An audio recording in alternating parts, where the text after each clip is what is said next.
Right, and from Pakistan to Bangladesh, where the national budget for 2017-18 goes into effect today, and the country is putting off a uniform tax on goods and services by another 2 financial terms. WION's Bangladesh Bureau Chief Saad Hamadi sends us this report. Whether Indian industrialists are rattled or relieved by the introduction of multiple tax slabs on goods and services tax remains to be seen, but Bangladeshi businesses have been comforted by the same. Bangladesh's budget for financial year 2017-18 goes into effect today, but it has put off a flat rate for value-added tax on goods and services, which was proposed in a draft legislation 5 years ago for another 2 terms.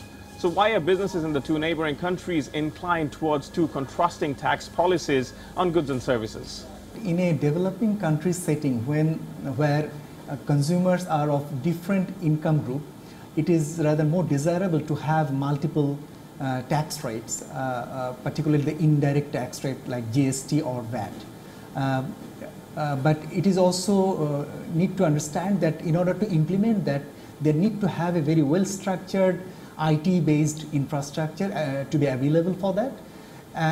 Where India has already developed that infrastructure to a large extent, unfortunately that infrastructure is rather not available in a country like Bangladesh. Another concern here is that if any country like to implement the multiple VAT rate, often there are lobbyists who try to pursue the government to set their products in the lower strata of the tax slabs. Policy reformers, however, suggest a uniform tax rate in Bangladesh to increase national revenue in its effort to achieve middle-income status. I think the single rate issue is related with how strong the collection system and how strong the transparency could be maintained in the whole tax collection process. Given the situation of Bangladesh, the IT system has not yet well developed, and the field level system, particularly the NBR who collect the tax through their infrastructure and through their human resources, is not adequate enough to oversee the whole system properly.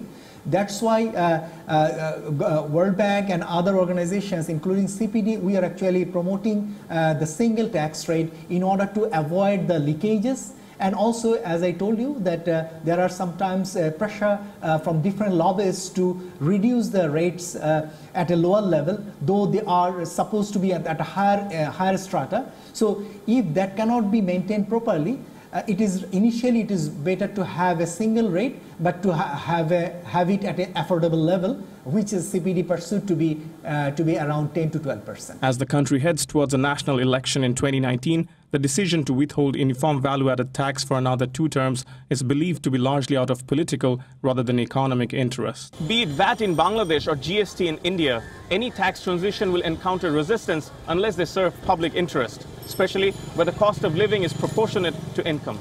In Dhaka, Saad Hamadi, WION.